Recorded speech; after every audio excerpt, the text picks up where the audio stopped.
Esta noche quiero compartirles una palabra que está en el libro de Joel.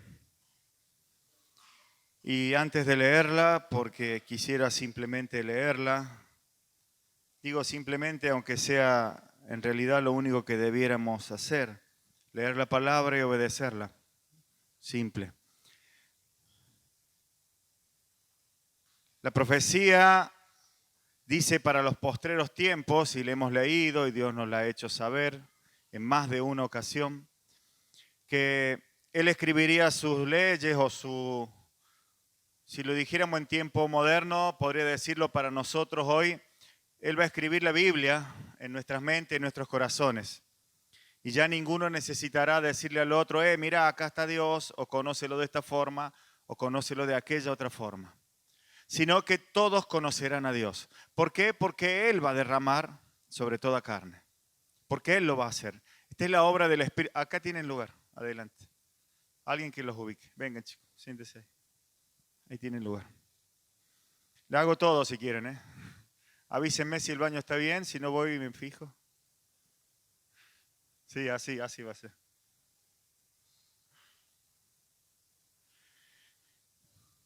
Y digo, esta palabra en el libro de Joel está diciendo algo muy simple. Pero está el profeta aquí escribiendo algo y diciendo algo. Y saben, tiene todo el sentido que el Señor le da a la palabra escrita, la Biblia. ¿Y saben cuál es este sentido? ¿Saben qué hay en la Biblia desde el Génesis hasta el Apocalipsis? Más allá de toda la teología y todo lo que podamos escudriñar y sacarle el jugo e interpretar de diferentes formas, hay un mensaje de salvación. Eso es básicamente lo que hay. Aunque a veces pareciera que ese mensaje es un mensaje duro, otras veces pareciera que es un mensaje con exceso de amor. Y depende de qué palabra el predicador de turno esté interpretando, será diferente el enfoque y el contenido que le dé. Pero la palabra de Dios, la Biblia, desde el Génesis hasta el Apocalipsis, el mensaje que trae es un mensaje de salvación. Aun cuando Dios está diciendo esto está bien o esto está mal, esto me gusta o esto no me gusta. Aun cuando está diciendo apártate de esto o toma este otro rumbo, es para salvación. Porque Dios es un Dios de un amor que salva, un amor que restaura, un amor que quiere la salvación.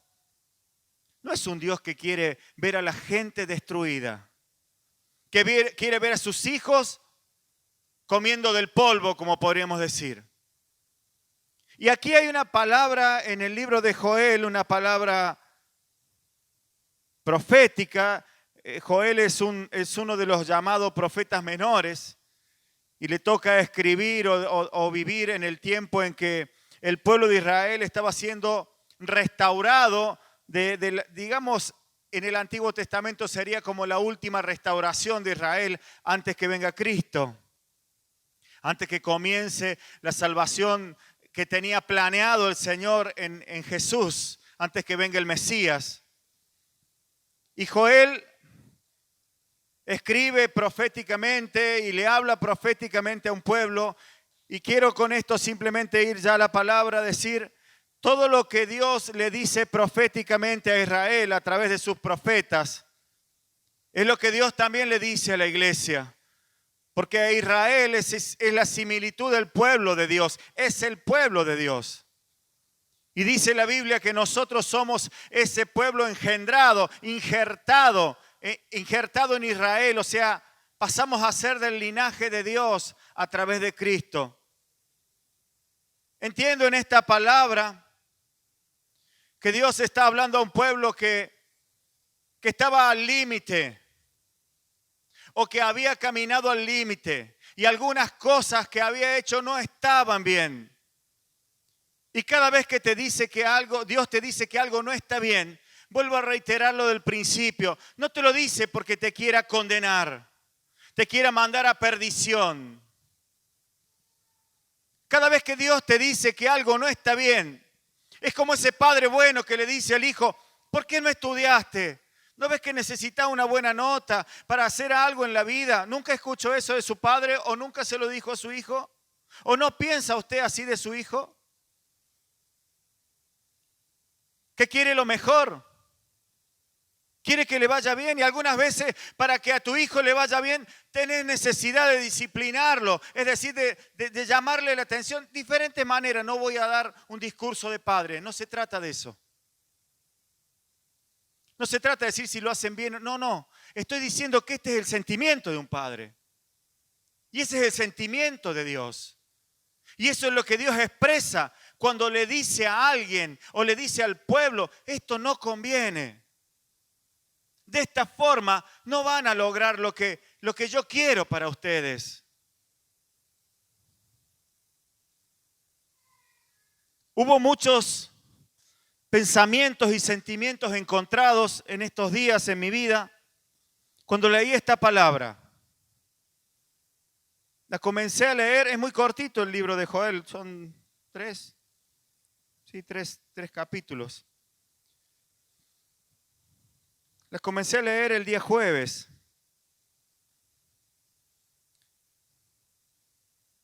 Y entendí lo que estaba diciendo el Señor. Y primero lo tomé para mí. Primero lo tomé para mí porque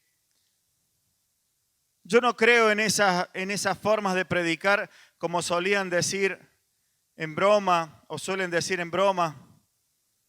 El cura te dice, haz lo que yo te digo, no lo que yo hago. A mí me tocó ser monaguillo de un cura que decía eso y hacía eso. Y todos decían, pero vos sabés que el cura es... Sí, ya lo sé. Y bueno, pero él me dice que yo haga esto. Y al margen de la vida personal de aquel cura, yo no creo que tenga que ser así la palabra, que la palabra sea algo que aquel que se para a predicar, como estoy yo en este momento, tenga la dirección y el control del micrófono para decir, hagan lo que yo le estoy diciendo, pero no se fijen en lo que yo estoy haciendo. Por el contrario, creo que debemos de hacer juntos lo que Dios nos dice. Así que esta palabra conmovió primero mi vida. Y en ese conmover de mi vida es que quiero compartirla. Y al compartir esta palabra quiero que sepan que desde este lugar no soy yo quien les da con un caño, podríamos decirlo en términos mecánicos como mi oficio. No soy yo quien les dice, ustedes están haciendo las cosas mal, mírenme a mí que las hago bien. No. Estoy diciendo que es Dios el que quiere que hagamos cosas mejores. ¿Y saben por qué? Porque hay promesas de Dios. Hay promesas de Dios. El domingo pasado Dios nos decía, hay esperanza, el sábado, perdón, estoy acostumbrado al domingo. Hay esperanza en Dios. Y la esperanza tiene que ver con que en Dios hay cosas buenas por vivir. Hagámoslas como Dios quiere. Amén. Vamos a ir a la palabra. Libro de Joel, capítulo 2. Verso 12 en adelante vamos a leer, voy a leer al menos yo y espero ustedes puedan escuchar. Y yo solo les sugiero a aquellos que tengan una versión tradicional, Reina Valera, que más bien me escuche porque yo voy a leer la versión popular, la versión Dios habla hoy, o Biblia latinoamericana. Quiero leer en esta versión porque cuando leí yo, de hecho, Dios me habló en la otra palabra, yo siempre leo la Reina Valera. Y cuando lo leí, hubo muchos términos que no conocía o al menos no tenía claro.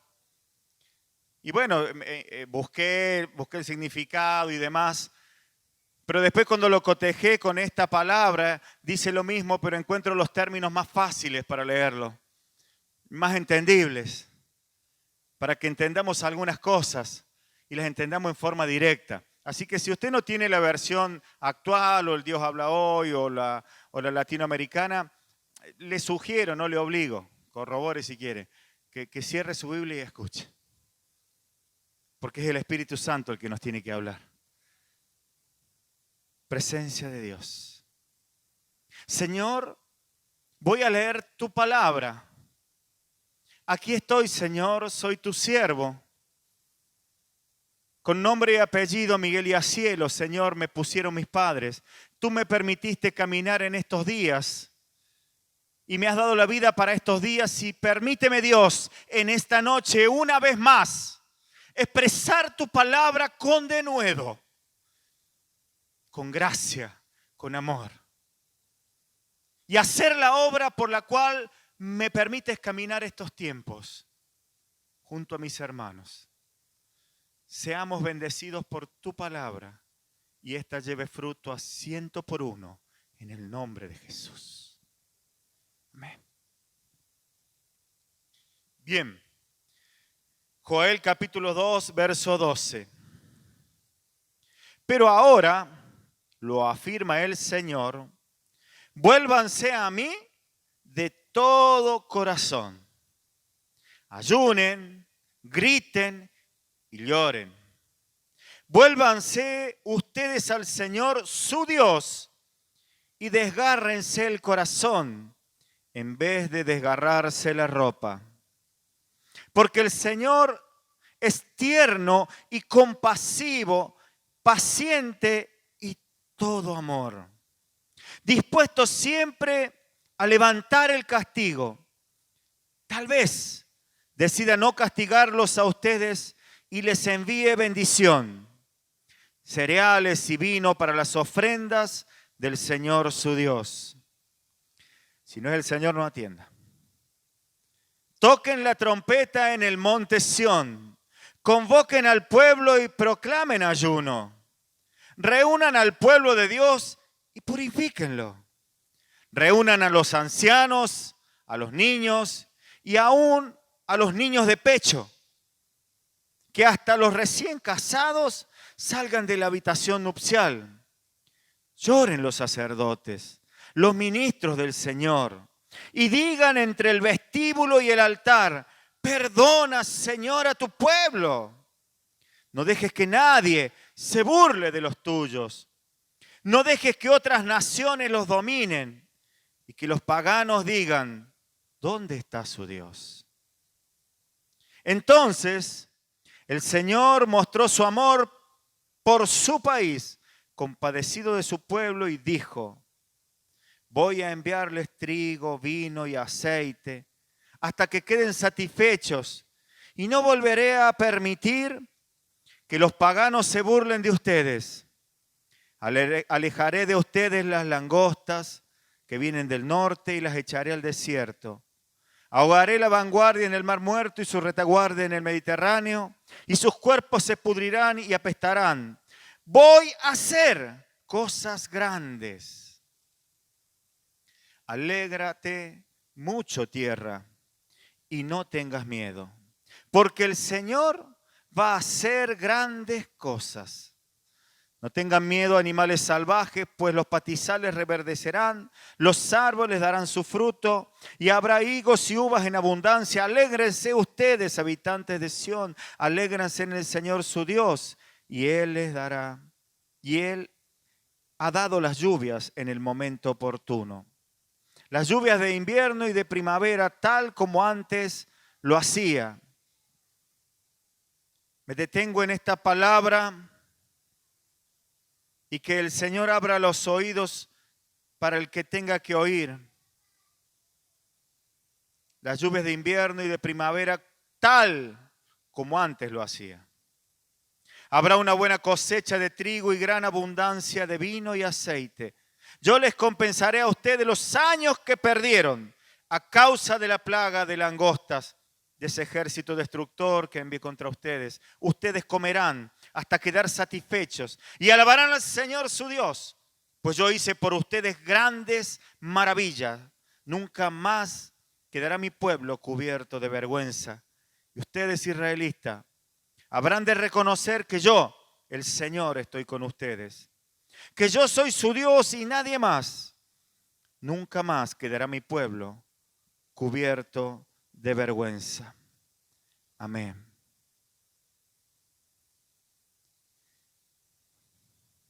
Luego de estas palabras proféticas,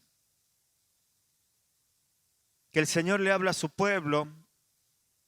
Yo solo las leo, están en la Biblia. Espero que hayamos abierto nuestro corazón y hayamos entendido que somos su pueblo. Claro que ninguno aquí es israelita ni cosa por el estilo, entendemos que somos el nuevo pueblo de Dios, la iglesia, aquellos que creen en Jesucristo. Y que hay cosas que Dios quiere hacer.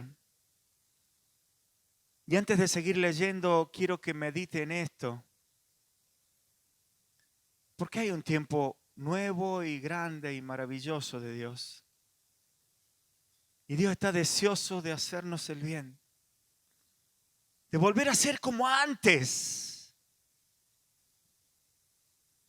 De que ya no tengamos vergüenzas.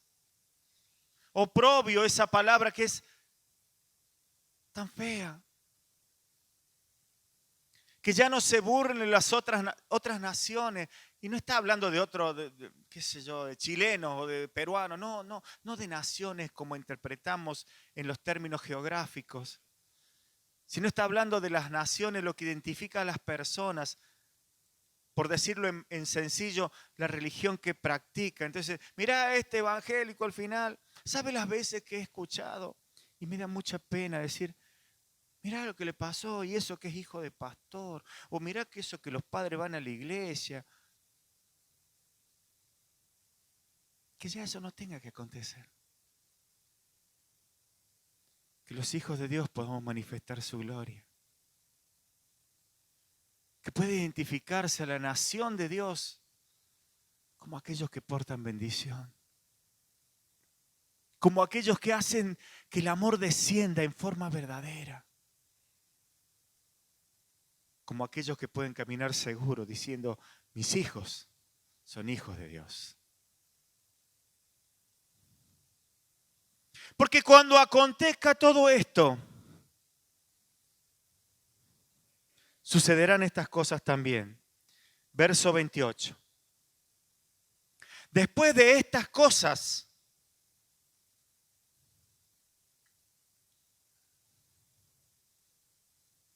el que tenga oídos para oír, oiga lo que el Espíritu dice a su iglesia. Después de estas cosas, no antes, después, derramaré mi Espíritu sobre toda la humanidad. Los hijos e hijas de ustedes profetizarán. Los viejos tendrán sueños y los jóvenes visiones. También sobre siervos y siervas derramaré mi espíritu en aquellos días. Mostraré en el cielo grandes maravillas y sangre y fuego y nubes de humo en la tierra. El sol se volverá oscuridad y la luna como sangre antes que llegue el día del Señor, día grande y terrible. Pero todos los que invoquen el nombre del Señor lograrán salvarse de la muerte.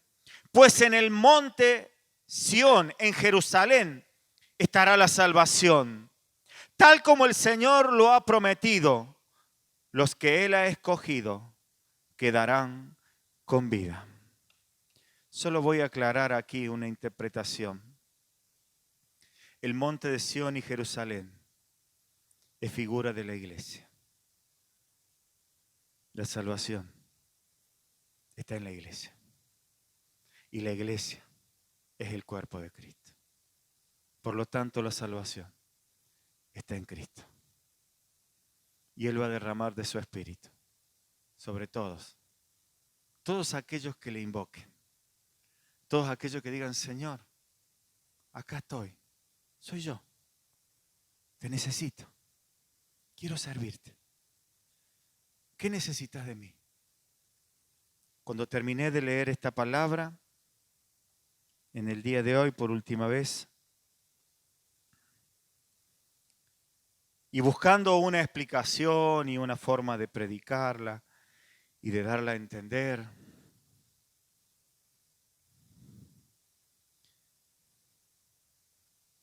el Señor me dijo una sola cosa, o me dio a entender una sola cosa, para no decir me dijo, Y después me digan, che, ¿me puede decir que me diga a mí también?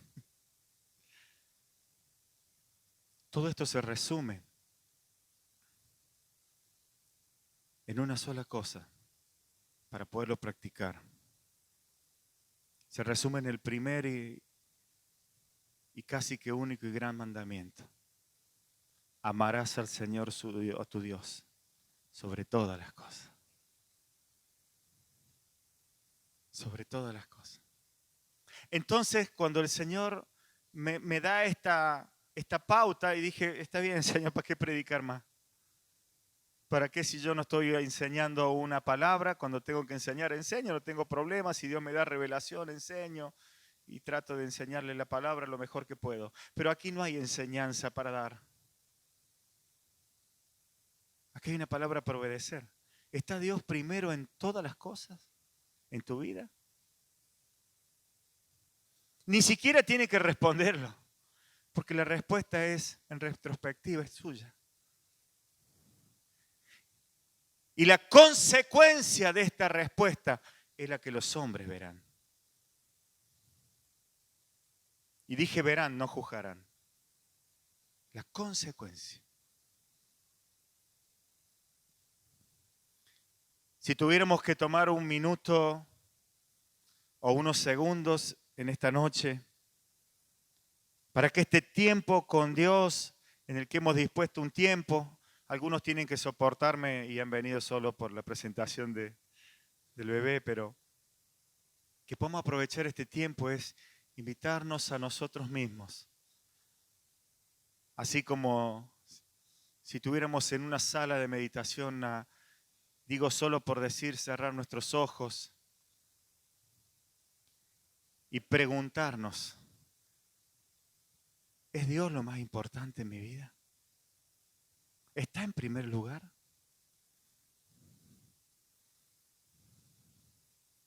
Como pastor, estoy tan acostumbrado a escuchar las excusas que tenemos.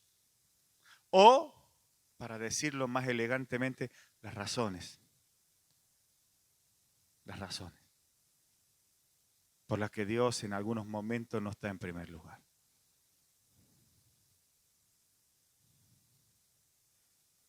Solo para los domésticos, la casa. Y con un corazón de padre.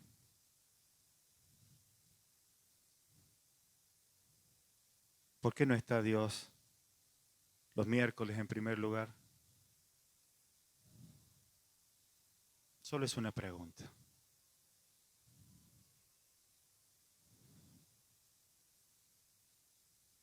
No necesito respuestas. Necesitamos respuestas delante de Dios. Espíritu Santo,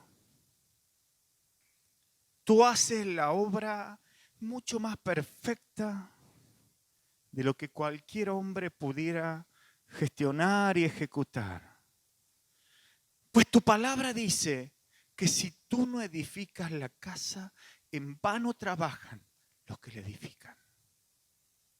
Espíritu Santo, edifica cada casa espiritual que hoy me está escuchando, aquí y los que escucharán por las redes sociales,